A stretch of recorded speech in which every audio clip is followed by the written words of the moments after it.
What is up, everybody? Welcome back to Real Estate Uncensored. This is the place where you learn how to reach people online, build influence, build a brand, take on more clients. We're talking about all that and more today. We've got Ashlee Chapman on the show today, and Greg apparently has decided for some reason to crowd the camera, which you can't really tell if you're listening. But if you're here live with us on Facebook, you know what I'm talking about.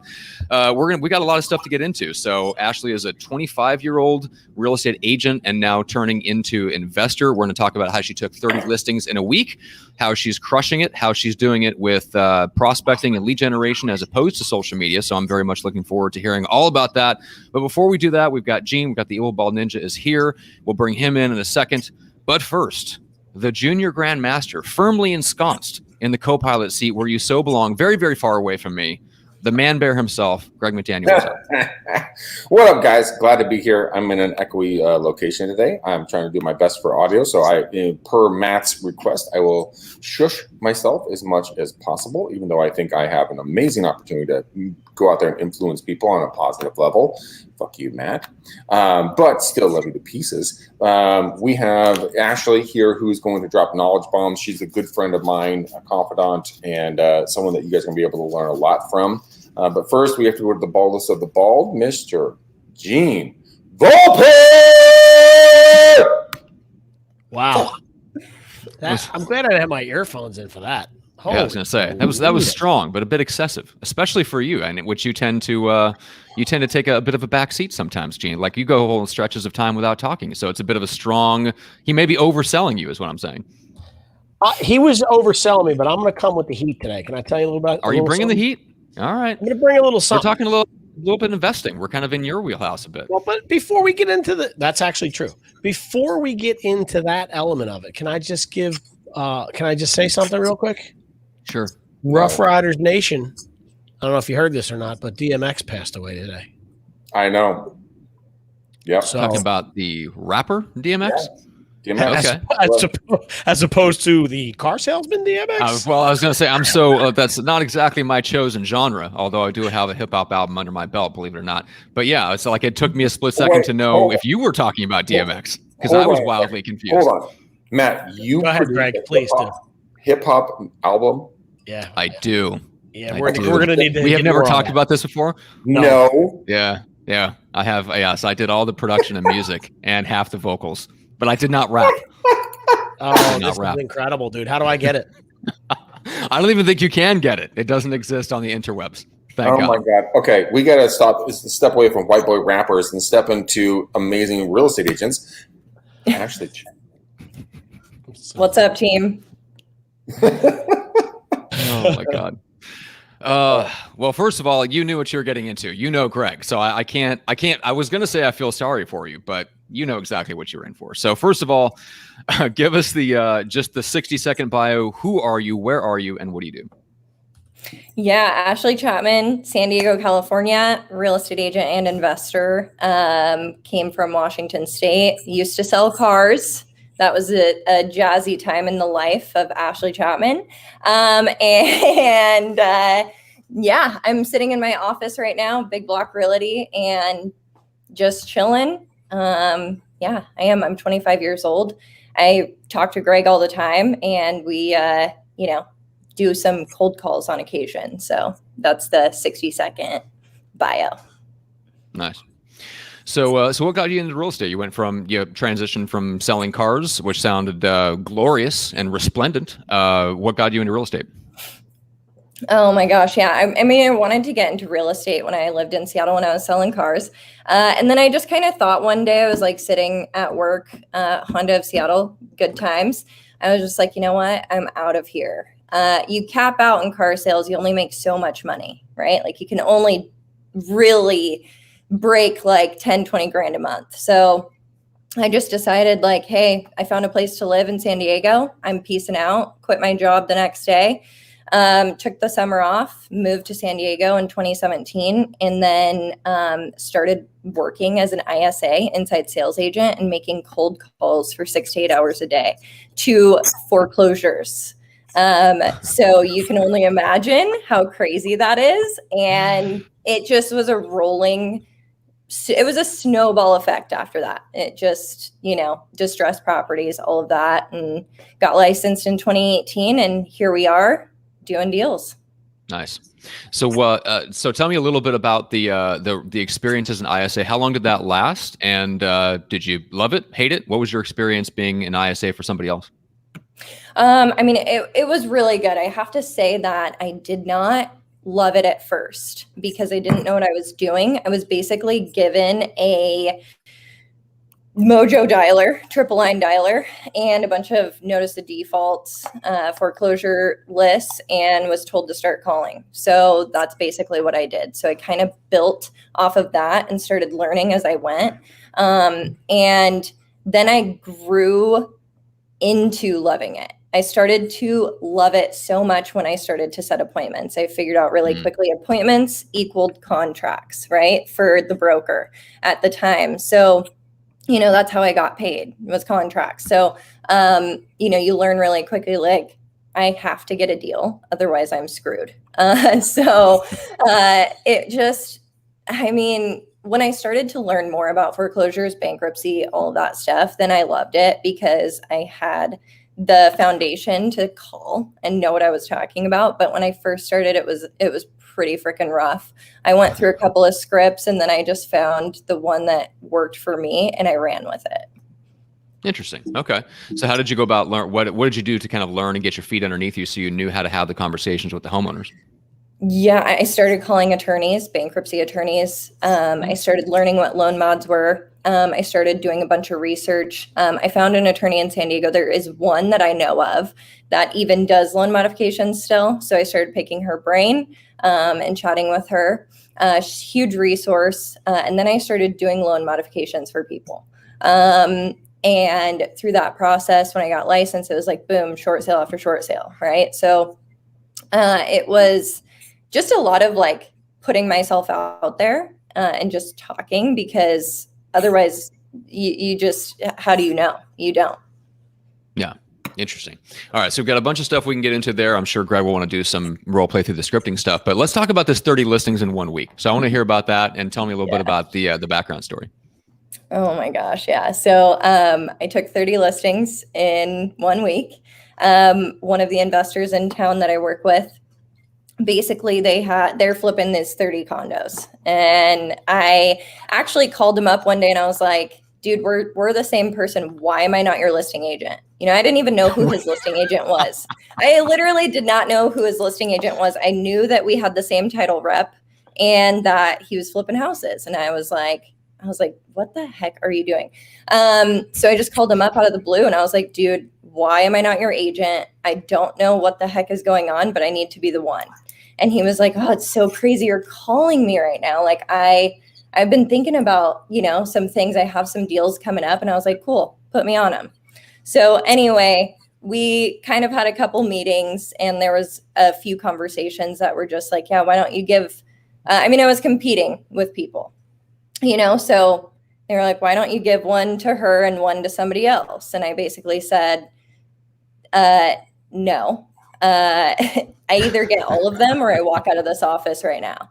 And that actually nailed me the deal. They were like, we freaking love it. So I walked out of there with 30 listings and first one just hit the market. So it's been a real fun ride. Oh, that's awesome. First of all, congratulations. That's fantastic. Thank you. I love it because that, it's the same thing. Greg, you're this way when you run into that right prospect, when you're like, man, they should just be a client. For the love of God, quit pussyfooting around. Let's just get it done. I like those when I run across those types of clients, when you feel that way. And then when you say that and you're like, you know what, you're right. Why am I dicking around? Let's just get this done and let's move on. Let's get it rolling. Those are my favorite types of clients to work with. And when you find some of those to break it down and be authentic, I think it gets the right people's attention. And I think you can be a lot more, I don't know, Ashlee, if you found this way, but I would suspect you can probably be that way a lot more with investors than you can with the run-of-the-mill homeowners who are doing a deal every 7 years. Yeah, I actually am that way with my regular clients as well. If I'm sitting in a listing appointment and someone tells me they're interviewing, I'm like, look, I don't compete for business. I am valued. I get to decide if I'm working with you just as much as you get to decide if you're working with me. So that has gotten me more business than anything else. And so I have just stuck with that. But also that's really who I am. I'm a very black and white, straight up human being. So, you know, I just, that's how I run the show. I just, you know, this is my business. I get to dictate what I take and what I don't. Yeah. Love it. All right. So before we move into the conversation about going from agent to investor, Greg, you've been disturbingly quiet, which usually means you're gearing up for something terrible or awful, or you're going to insult me in some way. So feel free, just go ahead and interject, say what you're going to say. Eating lunch. You could be eating lunch. He's eating lunch.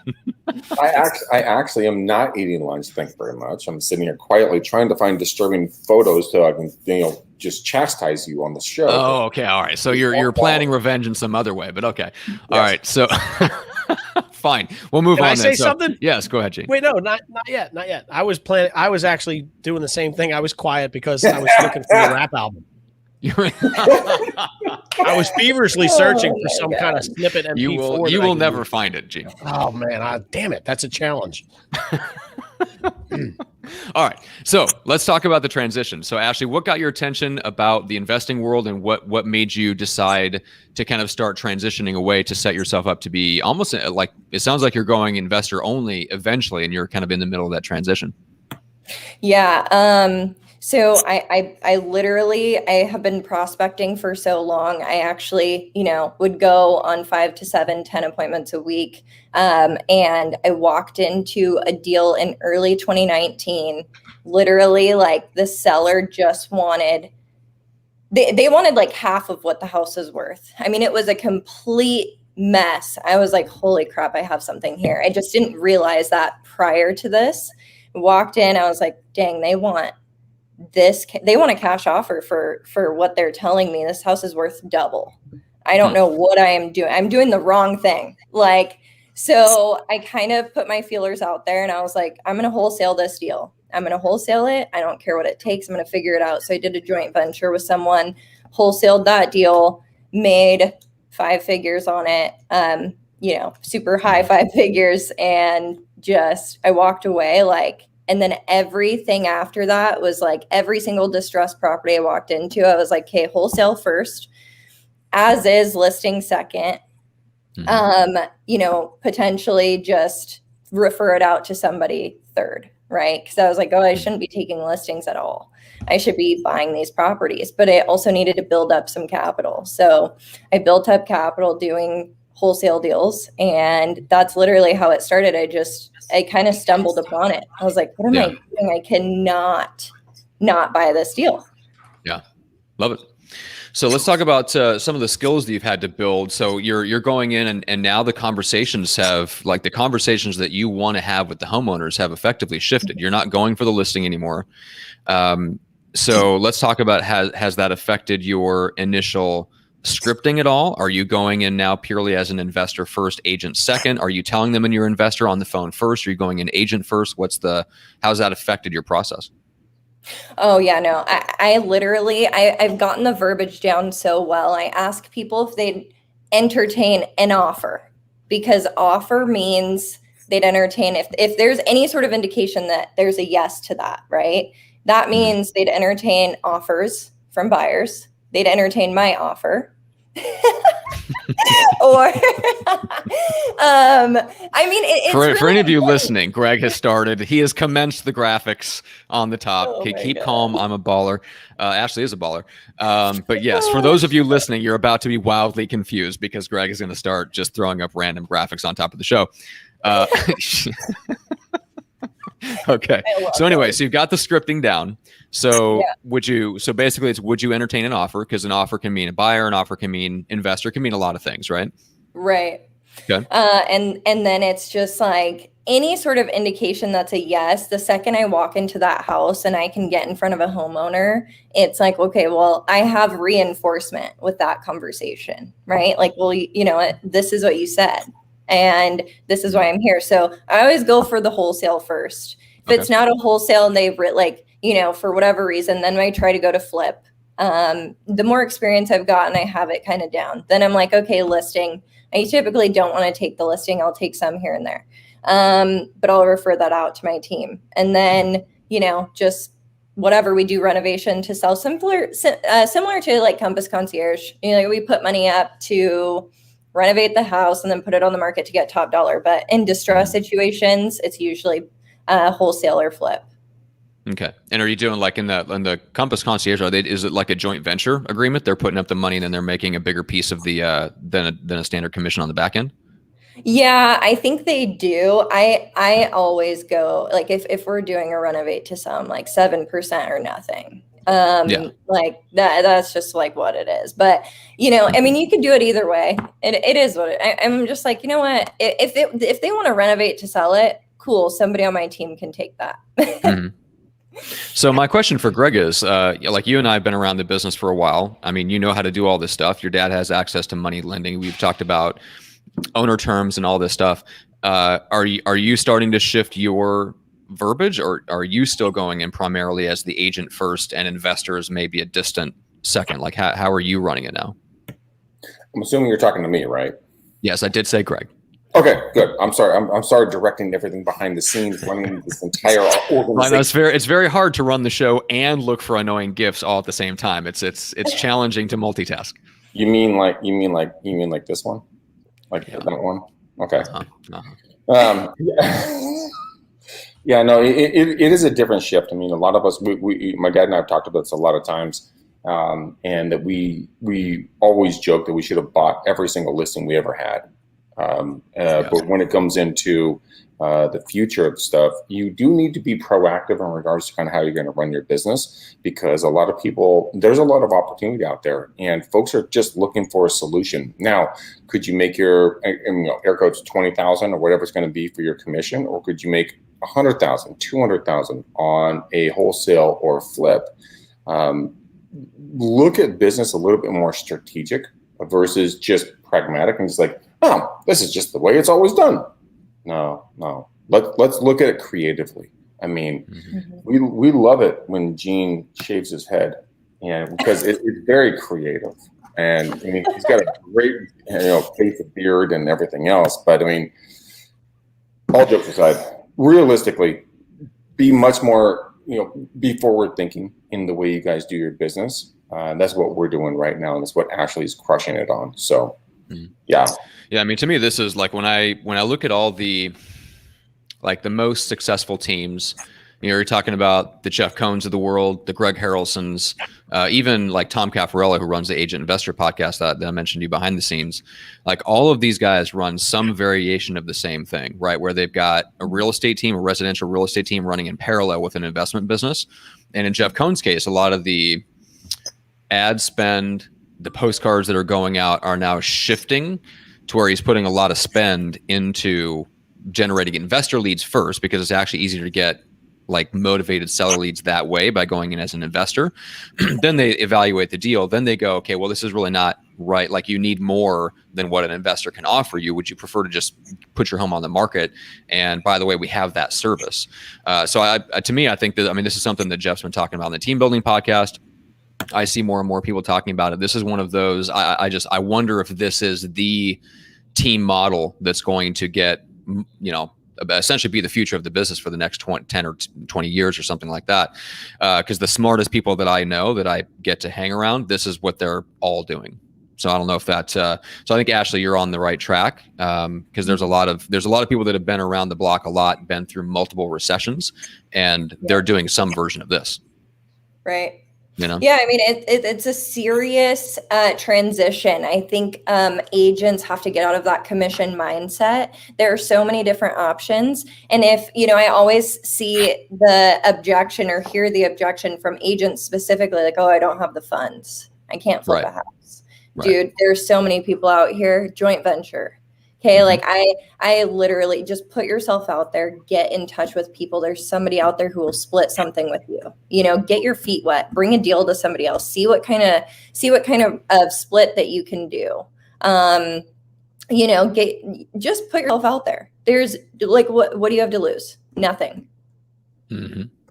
Yeah, I think when it comes to agents, what I've noticed is there's a couple of things. So number one is the scarcity mentality around the joint venture stuff. It's like, which is, if I can't get 100% of the deal, what's the point? It's like, well, the point is you get 50% of the deal, which is better than nothing. Number one. Right. Number two, you start to build up, like you talked about, Ashlee, you kind of build up that reserve of capital so that, 5 deals in, 10 deals in, whatever it takes, you can start getting 100% of the deal, but you're never going to get there if you don't do anything now. And I think a lot of agents have that problem, just the risk, the discomfort, the whatever of going in and pitching somebody else and bringing a deal to somebody else and being willing to not get 100% of it to get started.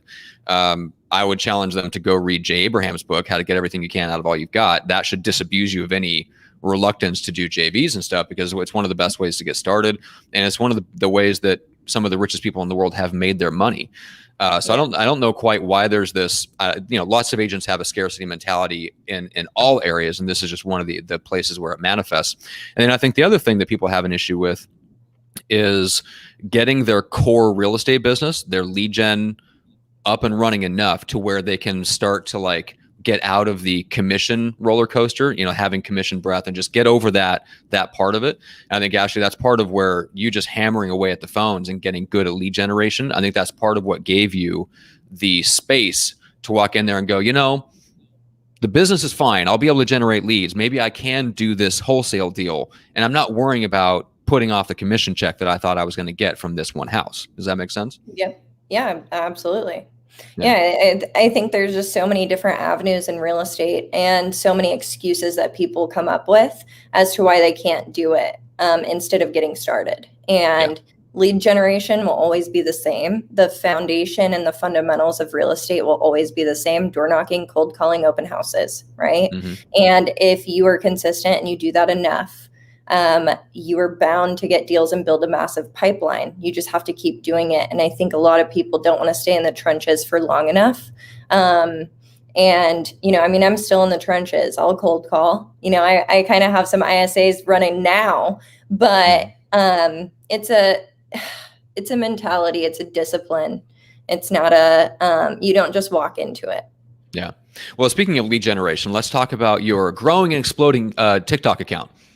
Oh, wait. No, you're not all over TikTok. You're not all about the gram. So no, Ashlee, how are you generating leads? My TikTok handle is Ashlee Chaps. Just have to throw that out there just in case. Oh my God. No, I don't do a ton of social media. I never did. I think it's like the shiny object syndrome. I just don't have that. I just want to, I just wanted to hit the phones. I was like, I have to stay on the phones. There were some days where I'd make 1,000 calls and not talk to anyone, and then there were some days I'd make 200 calls and talk to 100 people. So, I'm trying on social media now to be more involved, but it's really just my authentic real life, what I'm doing during the day or whatever. I don't really care. I just don't care about getting business on social media. I think people, they put on social media what they want people to see them, quote unquote, doing, but they're not actually doing. So, go out there and go out there and do it instead. That's right. And Gene's got his videos of shaving, and we know that happens because we can see the end result. And it's glorious. It is glorious. That's right. I am blinded by the light. Wait, let me step in here for a second. Yeah, because I'm calling bullshit on Ashlee. Thank you. Flat out. No, but I want to say, and actually, Greg, put me back in so I can watch her reaction to this. I'd rather see her reaction to this. No, look, I follow you. I've known you now for a couple months, and I will say that you do enough on social media, and it's all real stuff. It seems like there's a lot of behind the scenes stuff.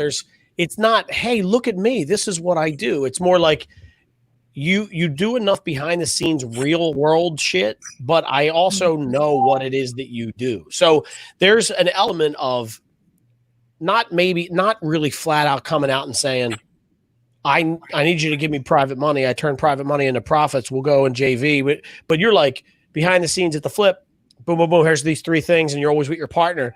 It's really easy for me to tell. And I think this, even whether or not it's strategically done or you just do it by accident, it's well done because I know what you're doing and I actually know who you are. And I can't help but think that there are people that are researching you that will watch that and like your style based off of it and then call you. Like it's one of those things. I don't think maybe in certain cases, most people aren't saying, hey, I've been an avid fan of your social for the last 4 months. I want to do business with you. It's more like, I think I might want to do business with her. Let me check out her social. Oh, she's as real as it gets. Yeah, let's do business. Like, I think there's an element of that, right? Yeah, there is. I just don't get clients from social media, right? Like I haven't seen a return on that. My social media is just super geared towards like, okay, here, this is what I'm doing, but also here's what I do on my off time. So, like the people that know me, especially in the San Diego market, who are on my social media, like they just know that it's super raw, unedited. Like I'm going to say whatever the F I want. And so, Except you didn't write there though. Except you didn't write there. Whatever the fuck I want. There you go. But yeah, I say whatever the fuck I want. It's just, it's 100% me. And I haven't seen a huge return on that yet. I think a lot of people more so, I get business from cold calls. So when I first started in the business, when I say shiny object syndrome, I specifically mean like, hey, I didn't have a website. I didn't have business cards, really. I didn't have anything. Okay. I had a phone and a dialer and leads. What is going to get you business now? Is social media going to get you business now? Are you reaching out to people on social media? Then you need do something consistently. Like if you're talking to your followers on Instagram or Facebook or whatever, like build relationships with them. It is super powerful. But at the time when I started, I just was like, nope, cut the bullshit. I don't want any of that because it's not going to get me business now. I don't know anybody in San Diego. I moved here sight unseen. I had no clue what San Diego had in store for me.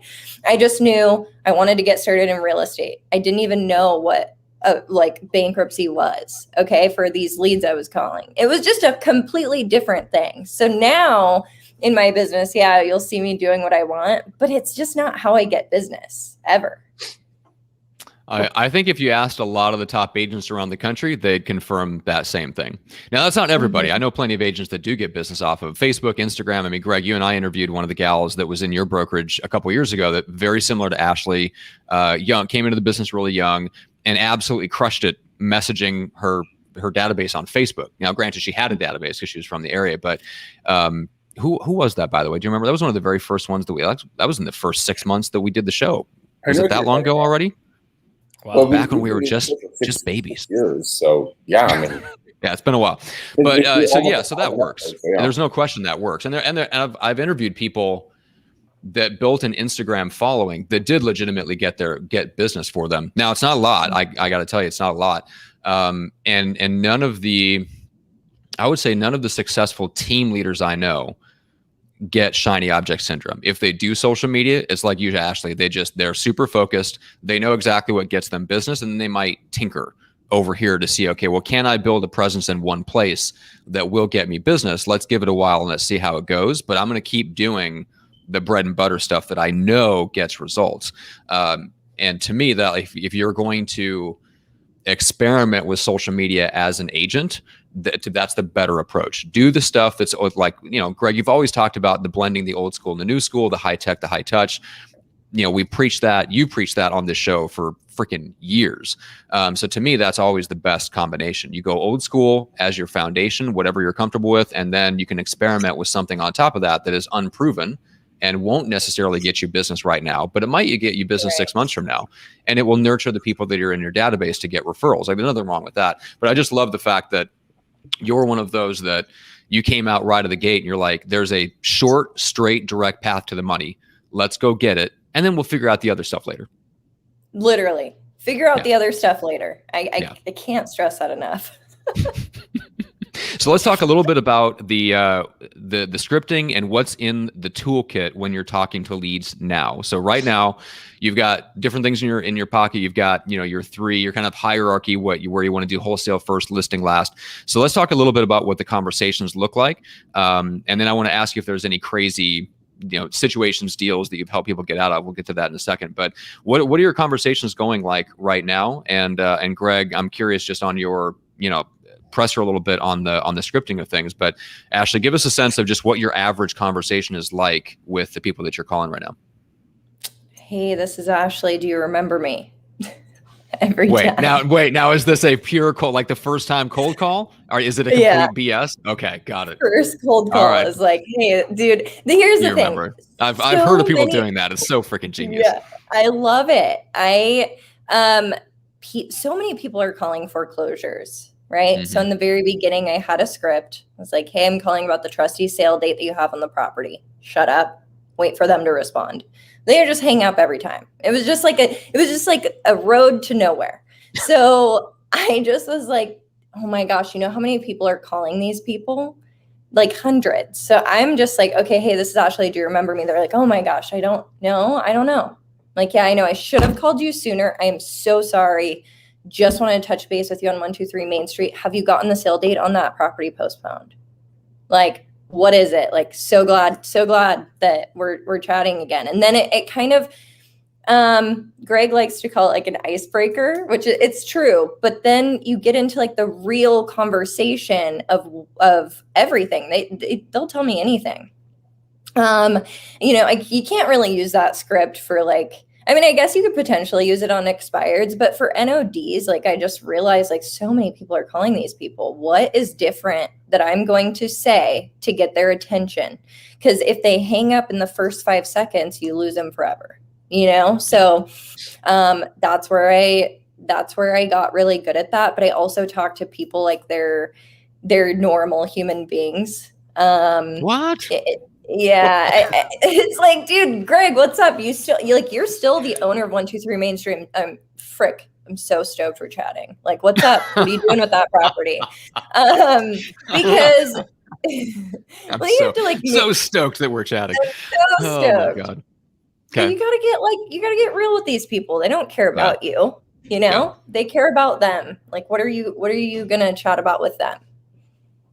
Yeah, it's funny because I don't know if they told you this when you're going through ISA training, but when we train people like how to reach out to entrepreneurs and get them booked on podcasts or pitch people, whatever the case is, just like teaching new people how to communicate with entrepreneurs that we run with in the business. That's always one of the first things I have to tell people is their natural reaction when they reach out to somebody is to be too formal. I'm like, you almost have to go all the way to the other end of the dial and talk to them like you're already friends. And that sets the tone for the conversation. I've noticed it when people write emails, like I'm constantly having to go, stop being too formal. Like if you don't say hi in real life, say hey in your email. Just little things like that. I think people way overestimate how, and I think there's a trap for people that are young is to try to sound older, to try to sound too formal. And I think that just in this day and age, people just don't need it. No, they don't. It's, we're all human beings. Before I came here, I was in like a cold calling training with some of the ISAs that we're running right now. And I was like, you know what? People are hanging up on you because you're not being a real person. Yeah. They like, you're just as normal as them. Like the ISA, she was telling me like, oh, well, this guy was talking about 1031 exchange and all this stuff. I'm like, you know what you say? Like, I have the perfect person to hook you up with. Once I connect you with this guy on 1031 exchanges for your situation, it's going to work out. Let me make a phone call and get you connected. How does that sound? Right. Cause that's so like, oh yeah. Like she knows what she's doing. Like we're going to get hooked up. This is going to be great. But if you're just like, oh yeah, let me get back to you. Nobody cares about that. It doesn't seem personal. It seems like, oh, well, I'm just another number or whatever. Right. It's like the subconscious. I call it like you subconsciously like think they don't care, even if it's even if it's not in the front of your mind. Yeah, I think that's true. All right, Greg, you want to pipe in any questions you have about scripting, phrasing, talking to homeowners, anything like that? Because you made a lot of the same types of calls, Rebo Gateway leads and stuff like that. So you've met, like I only did expireds and FSBOs. I never strayed into some of the other more exotic types of leads. Anything that people need to know about calling those types? When you say exotic, that sounds really weird. It does sound like a building slightly outside of an airport. Yes, that's not what I meant. We have exotic leads over on this side, gentlemen. But no, yeah. When it comes to having these conversations, like what Ashlee was talking about, get as real as humanly possible as fast as you can. Get down and dirty with them. speak the same vernacular that they speak, because they're used to having people try to sell them on stuff, but it's really weird when someone tries to make a friend with you. And so a lot of the times I'm like, yo, what up, home cheese? What you doing? And people are like, the fuck is going on with that script? You just call me home cheese? You are never mind. So many funny jokes there. But I mean, I did. And the fact of the matter is that it's like Ashley said, it's an icebreaker, because they do not expect that coming out of someone's voice, out of their mouth, when it comes to a sales call. Yo, what up, homie? Yo, are you the owner of blah blah blah yakety schmack? Yeah, rock and roll, cool. Glad I got the right person. Hey, let me ask you a question. I got a short amount of time here. I don't want to take a lot of time. I know you're busy. Are you thinking about selling that thing by any chance, or thinking about buying anything else additional? Selling that thing. Dude, it works. It sounds funny though. It's funny the way you laid it out. Yeah, there. that's right. That's that sardine can you're living in. You thinking about getting rid of that, ditching that anytime soon? Dude, they don't know what the fuck you're talking about. So they literally sit there and they're like, selling what? I'm like, yeah, the property at 123 Main Street. I mean, I know you guys had it on the market, prior to. You're still looking at selling that bad boy? Literally, I love that. Selling that bad boy. Oh my gosh. Here's the thing about this. Ashley does this incredibly well. Man, beers and calls has changed a lot since the last time I tuned in. What is going on over there? It turned into scotch and calls or something. I don't think you've ever tuned in, Matt. I have. Right? How dare you? I have dropped in occasionally to listen to you make calls. Yeah, scoffing at me behind the scenes. This guy doesn't know what he's doing. Anyways, the point is doing pattern interrupters and being able to be real with the people and have a conversation with them, not be scripted, but yet be scripted at the exact same time, know exactly where you want to go with everything. But knowing the roadmap and being flexible about how you get there. Right. Use the vernacular that knocks people off their heels. Because if I say, "Yo, Ash," it's is it Ash or Ashley? Oh, hey, this is Greg McDaniel with ABC Real Estate. Hey, I'm calling today because I wanted to see if you were thinking about selling that bad boy on 123 Main Street. Is that still available, or did you guys sell that thing? Well, first of all, it's Ashlee Chaps. Sorry, just wanted to just to correct you. Screwed up on that one. Ashlee Chaps. Have you been thinking about selling anything in the last couple of days? No.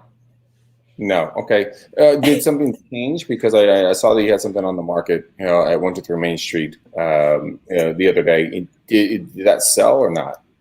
No, we didn't sell it. You didn't sell it. You didn't. Wait, hold up. You didn't sell it. Can I ask why you didn't sell it? I mean, what happened? I mean, because that was a nice house.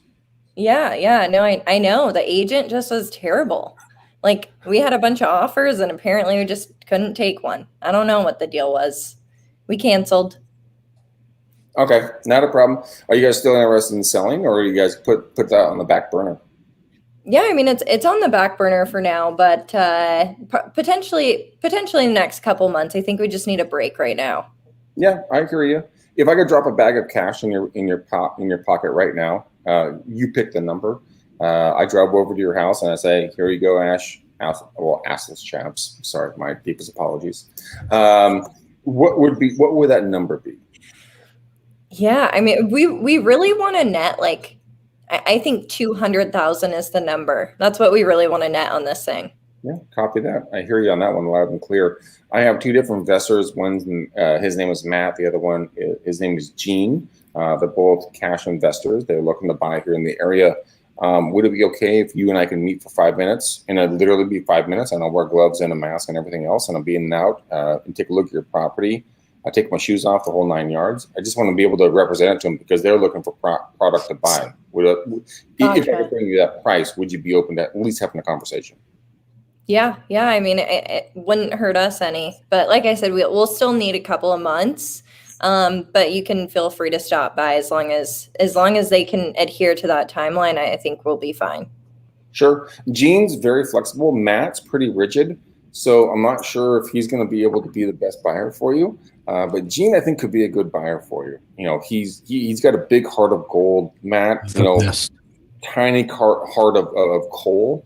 when it comes to his investing strategies. So I think Gene would be a good buyer for you. Okay, yeah, that's fine with me. Bald and all. Wow! Whoa! Whoa! Hey, wait a second. I feel like that's a violation of your realtor code. Bald and all. Bald and all. That's right. Oh, and just for the record, I would be a much better investor buyer than Matt, just so we're clear. Oh, really, Gene? Why is that? Let's me and you do a play-by-play. Ready? Oh. Wait, what are we role-playing here? I don't know. I don't think so. No. Uh-huh. All right. So, Ashlee, what's the crazy situation you've helped somebody get out of? Like short sale, anything come to mind just from your wealth of experience? Ooh, man, I'm doing a deal right now that I actually was gonna buy, but the seller, they have a bunch of code violations on the property. It turned into a short sale. Let's just say that, but on the preliminary title report, there was zero indication. I mean, zero indication. There's some of those loan mod programs back in 2015 that, they were just a mess. So, we're going through short sale negotiations right now. It's been a huge win, but the seller is, for lack of a better term, out of all the short sales I have done, this one is the best so far, where the seller is appreciative and they just want a little bit of cash and they want to move. So it's like, but they're so open. They want help. They're not denying it. They've accepted it. Yeah. Interesting. So it turns into a short sale after it was not supposed to be. Fun. Yeah, exactly. That sounds like a blast. No. Yeah. No, I'm trying to not do short sales anymore, but hey, that's fine. If we got to do it, we got to do it. Yeah. Mm-hmm. Any feeling on where things are going to go in San Diego over the next couple of years? What are you seeing just on the ground right now? If there's any shifts you see coming? Yeah.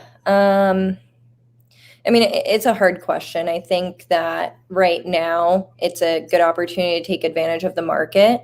And I also think that the changes, I think the market has been artificially propped up with the low interest rates, similar to the stock market, and things are going to have to change. And we can't say what or when, but I can say that you're going to want to be able to buy when things change.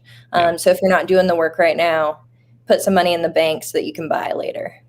Yeah, that's good. Yeah, we were hearing the same thing from guys like Chris Noggle, who's been on the show. I think it's been maybe a little over a month ago since he was on, and that's exactly what he said. Start stockpiling cash. Everybody I know, that's what he says, that everybody he knows that's smart is stockpiling cash, putting themselves in a position to buy, because you don't know exactly what's coming, but something's coming. It's not good. And you want to be in a position to get rich off of it when it comes. So I love that. We'll talk about a couple final questions, but how do people get in touch? How do they reach out and work with you? Yeah, they can hit me up on Instagram or Facebook, LOL, at Gene Volpe. And, give me a call. I'll be, available anytime. I'm fine. Send me an email, whatever. I'm doing a mastermind at the end of the year, at the end of September in Scottsdale.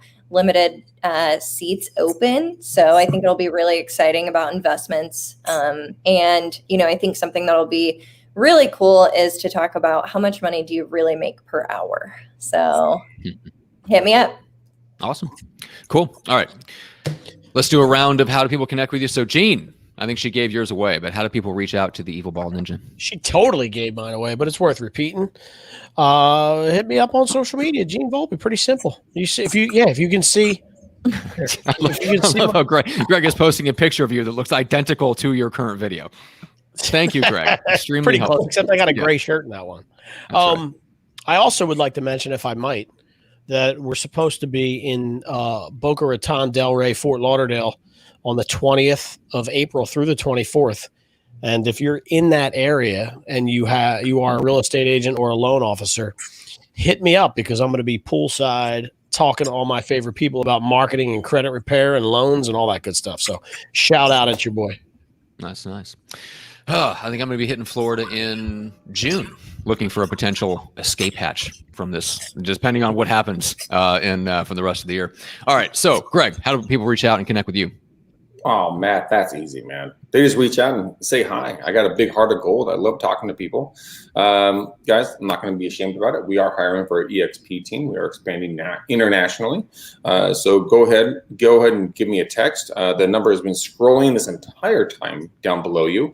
I can either contract someone to come out there and clean your car with rocks per Matt's discretion, because he does love cleaning cars with rocks. Or you can join my EXP team or just have a conversation with me. And my best phone number is going to be 925-915-1978 as the husky decides to start barking outside. Okay, perfect timing. This is what I'm hearing outside. Matt. Oh, be careful, Greg. They travel in packs. Yes, they do, Matt. Yes, they do. So do other things. Like that. Yes, my beloved children. Thank you, Greg. So, Matt, how can we get a hold of you? You did write a mighty nice pamphlet, aka a book, on some phenomenal stuff, Micro Famous. How can they get a copy of this? And all jokes aside, guys, you know I mess with Matt all the time. This is actually legitimately a very good book. Thank you. I appreciate the lie. Your check is in the mail, Greg. You can go to getmicrofamous.com and get a digital copy there. You can also get it on Amazon. And of course, remember to subscribe to the Micro Famous podcast on wherever your fine podcasts are offered. Your micro podcasts? Yes, the micro pod. Sure. Does that mean they're only 8 minutes in length? Thank you, Gene. Nice. Piling on. Okay, Ashlee, let's finish up with this. So what advice would you give to agents that are young in the business, that are having the usual, I don't know, well, I don't think you'd call it confidence issues, but kind of wondering how do you go in straight away? Would you do what you did the first time around, which is join a team before you go out on your own? If you had to do it over again, would you just jump right into the business solo? What would you do if you had to do it over again? Oh, shoot. I would, new agent, they need to hook up with a really good title rep in their area, start getting ideas, hit the doors, hit the phones, do open houses when we can, pre-pandemic or post-COVID, whatever it is. But start doing things that generate business. Look online, do some research, find a niche. Do not just go out and do, every single thing. Find a niche, stick to it, hook up with a title rep, and leverage everything that you can. I've never heard in all of our years of asking similar questions like that, I've never heard anybody say hook up with a good title rep right out of the gate. What do you say to that? Yeah. Dude, title has everything that you ever want to know. They can get you lists. They can get you so much data. They can get you everything. I literally talk to my title rep twice a week. Like Noah's like, Ashlee's calling, why? Well, I'm trying to figure out how to get unemployment leads. I'm like, I want leads. How do I get them? Where can I go? That's where that's where everything's recorded. You can find everything through title, everything they have, or they have the resources, or they can find out, you can get so much information by leveraging something that is so simple, right? And it doesn't cost you anything. Love it. And I love that your first advice was not to jump on TikTok or Instagram. That's pretty fantastic. That wasn't any of her advice. All right, gentlemen. Should we wrap a nice bow around the present of this episode, Greg? We should, Matt, and you and Gene need to do your job. So, gentlemen, please pick your two colors for the bow on the show. I'm gonna screw you up with this one, Greg. Cerulean. Cerulean. What the fuck is cerulean? Oh, shit. Don't tell me it's some type of blue. That's all I know. Okay, so we're going to do cerulean, some type of blue. Gene, what's your color? Hold on for a second. I'm Googling crazy color names. Wait a minute. You can't cheat. You can't match me just by Google. Come on now. Burley wood. Burley wood. I'm guessing that's some sort of burnt umber. Yeah, some kind of brown is my guess on it. Okay, so we're going to orange and brown. There you go. Blue and brown. Okay. Blue and brown. No problem. All right, guys. Hey, we love you to pieces. Thank you so much for you guys watching the show. We cannot do the show without you. As you guys know, we run on an algorithm, so please go out there and give us a 5-star, not a 2-star review, because that helps the algorithm show our show to more people. Please comment and do a hashtag for Ashlee Chapman if you guys, or hashtag Ashlee Chaps. Either way, you want to go with that with her, because she is dropping knowledge bombs. She's doing a lot of good work out there in San Diego and everywhere else in regards to kind of the investment side on real estate. Hashtag Gene Volpe, hashtag Matt Johnson. Don't hashtag Greg McDaniel, because that's just going to get weird when it comes to the sites you're going to go to. But we love you to pieces. No. I love that. But we love you to pieces, guys. Thank you so much. Until next time, boom, peace. We out, ninjas. Gone.